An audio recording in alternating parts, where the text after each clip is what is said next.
Привет! Ну вот я пересмотрел, наверное, пяток разных видео по поводу 5 топ-советов по сведению. У меня есть своя версия, топ-5 советов, что нужно делать, чтобы получить хороший микс. Третий момент.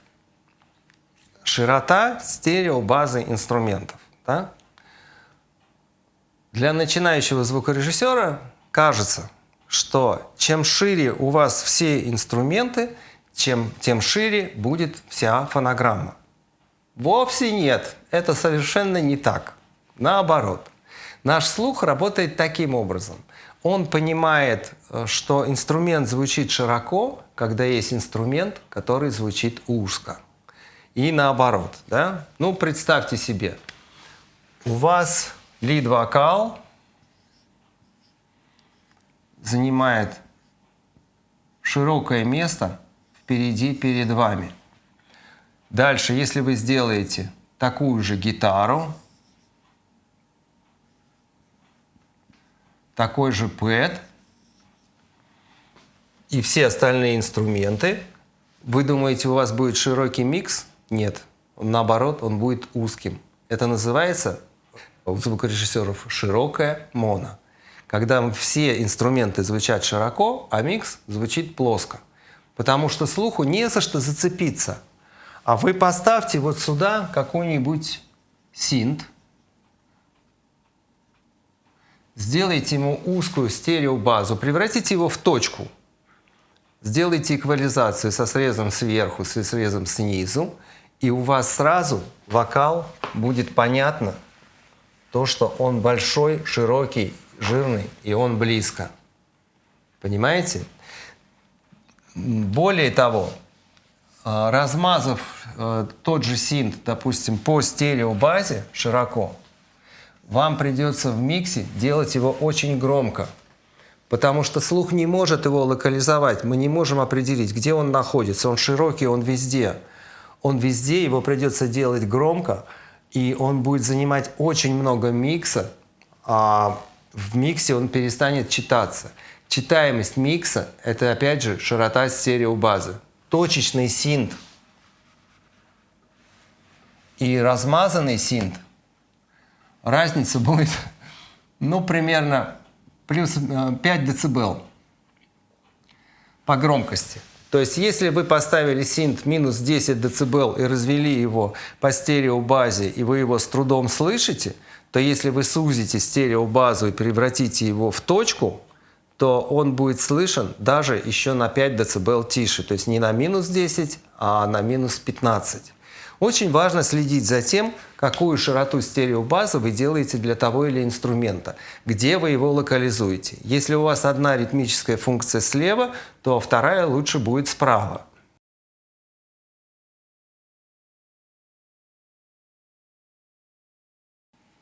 Итак, широта инструментов позволяет вам их более точно локализовать в стерео и позволяет их при сужении стереобазы вы можете сделать их тише и сделать микс свой яснее, прозрачнее и чище.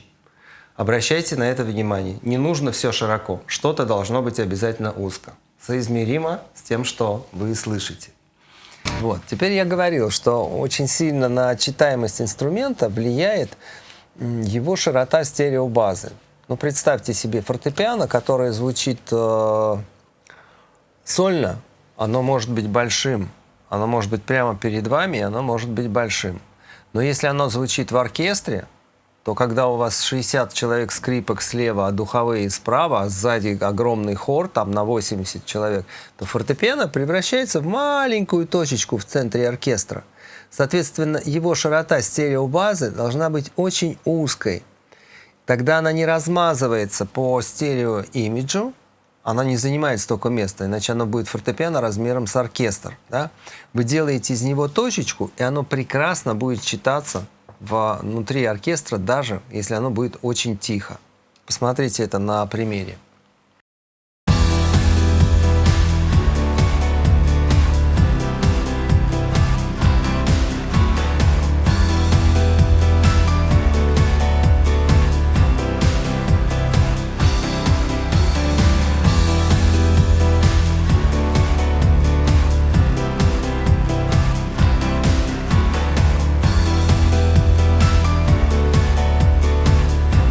Я не менял громкость фортепиано, но оно сразу локализовалось. Можно показать пальцем, где оно находится.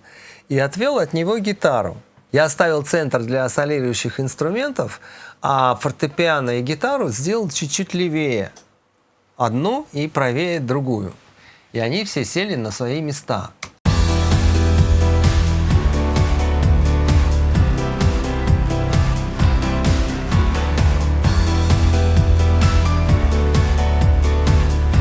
Ну вот, теперь нам надо заняться гитарами. У нас очень много гитарных партий. Основная это вот эта ритмическая функция, она идет через всю песню. Еще есть вот такие акценты. Они звучат тоже тяжело, но фактически это та же гитара, поэтому, наверное, где-то в тот же план мы ее потом и поставим. И вот здесь появляется еще одна партия.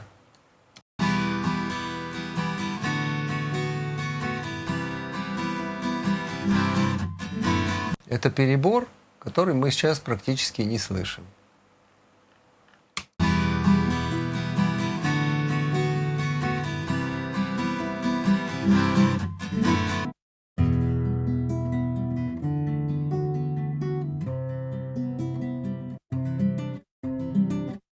И он еще такой широкий стерео, очень интересно этот перебор сделан. То есть опять эта гитара будет у нас размером с оркестр. Значит, нам нужно опять ее сузить.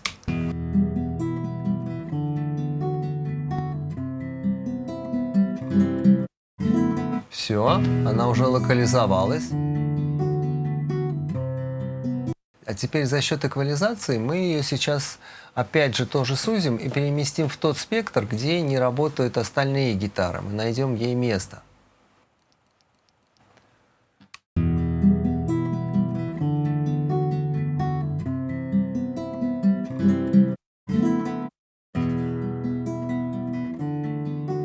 Я не хочу, чтобы она звучала как совсем прямо акустическая гитара, поэтому я ей срежу и верх, и низ.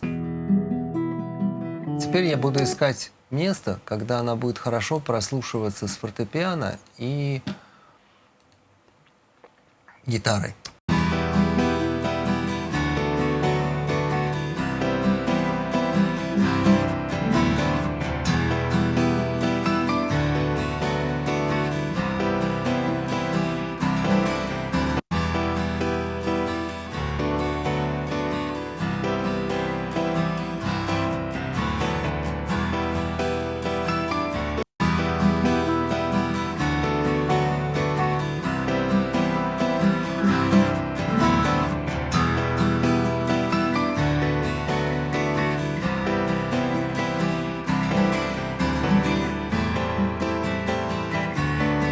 Ну, тут еще лажа по гармонии музыкантов.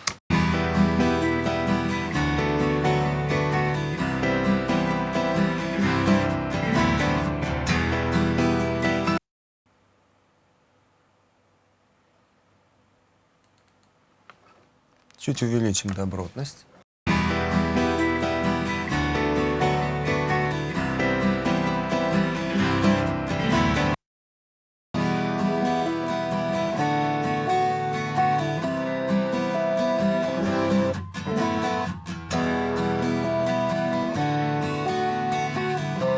Ну вот я примерно сделал так, посмотрите, я сделал ей подъем, я все-таки вернулся к фаб-фильтру, сделал ей подъем на 600. Может быть, это не самая красивая частота, и, возможно, мне еще раз ее придется поменять.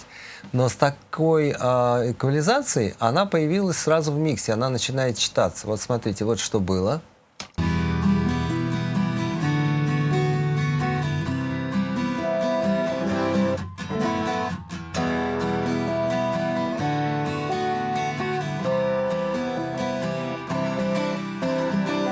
И у нас еще есть гитара нейлон. Вот ее бы нам тоже надо подружить. А нейлон играет вот такие вставочки. Тоже она очень тяжелая. Вот если мы срежем низ и срежем серединку, то она просто перестанет путаться с басом.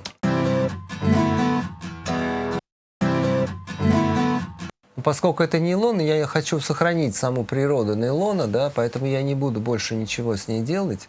И вот так это будет звучать все вместе.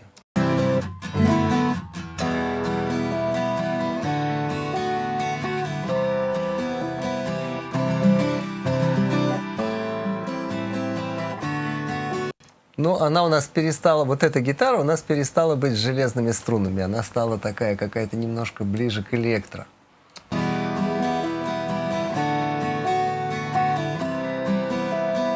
Эта частота может быть и в другом месте.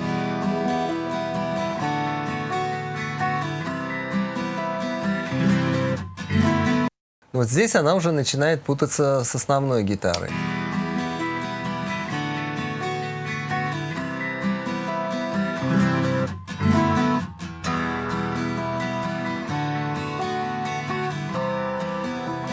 Поскольку это предварительный, мы пока оставим так, как она у нас была, с подъемом где-то на 600 Гц.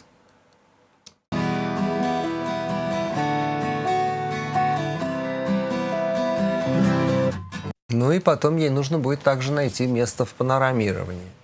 И следующий момент, это очень полезная вещь, это проверять ваш микс на моносовместимость. Вот, может быть, многие не поверят, но 30-40% микса, иногда даже 50% микса я делаю не в стерео, а в моно на одном мониторе. Это называется такая вещь. То есть вы как бы немножко абстрагируетесь от своего микса. Да? Во-первых, в моно вы понимаете, что если вы в стерео слышите синт, который слева, и слышите второй синт, который справа, то если вы их свели в моно, не факт, что вы их будете слышать. А нам нужно добиться того, чтобы вы слышали эти синты оба в моно на одном мониторе. И хорошо их могли отличить один от другого. Так же, как и шейкер и хэт, так же, как тамбурин и там еще один хэт и так далее. Так же, как бэк-вокал и лид-вокал. То есть в моно на одном мониторе вы должны слышать все те же инструменты, которые вы слышите в стерео. Да? И проверка своего микса на моносовместимость – это залог успеха. Да? То есть если вы сделали микс, и он у вас звучит в моно на одном мониторе, а лучше еще на таком шит-контроле, да, это значит, что в стерео он будет звучать тоже хорошо. Ну, не касаясь инфраниза, сабниза, инфраниз ни при чем, не касаясь сабниза, низа и, может быть, там какого-то бриллианс сверху. Вот. Но серединка, она наиболее энергоемкая, да? И все инструменты в той или иной степени присутствуют в диапазоне там, от 300 Гц до 3 кГц. То есть там есть и кик, и бас, и тамбуринчик, и хэт, они все там присутствуют. И если вы их слышите на одном мониторе в моно, значит, это уже хороший результат. То есть это реально, это правда. Я 30-40% микса делаю в моно. И только потом делаю какие-то коррекции в стерео. Я думаю, что если я оглохну на одно ухо, то я вполне смогу сводить в моно на одном мониторе, и это будут хорошие миксы. Надо поставить эксперимент, как-нибудь я сделаю. Микс умышленно в моно на одном мониторе.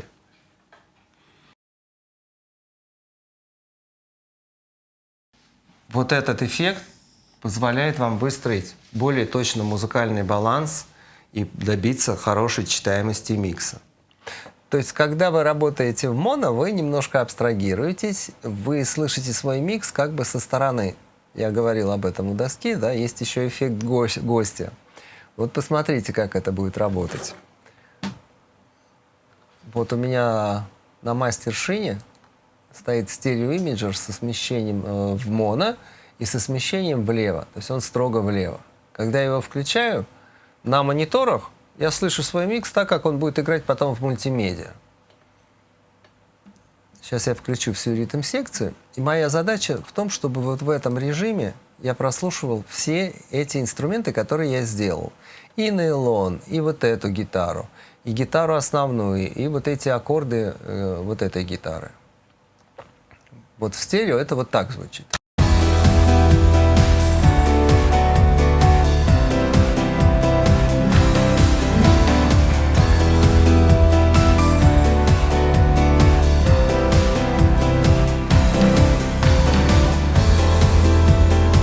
Лажа в гармонии. Ну, вот первую гитару, наверное, не надо ее куда-то разводить. Я все-таки оставил ее в центре. А вот этот перебор, я его отвел влево, ой, вправо. А нейлон влево. Ну, может быть. Теперь фортепиано у нас слева, нейлон слева. Вот эта гитара правее, а это в центре. Это тоже осталось в центре, потому что, ну, фактически это та же гитара, и на ней такая же эквализация, как и на основной гитаре.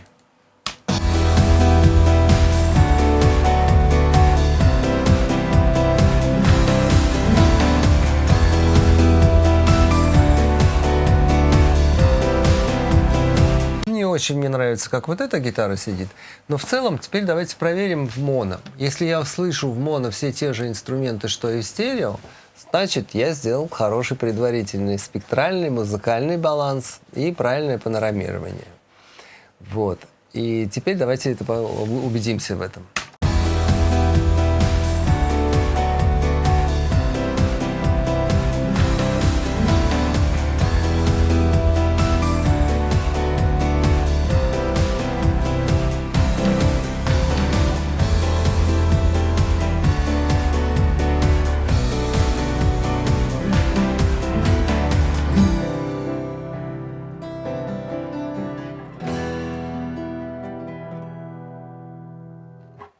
Предварительно так.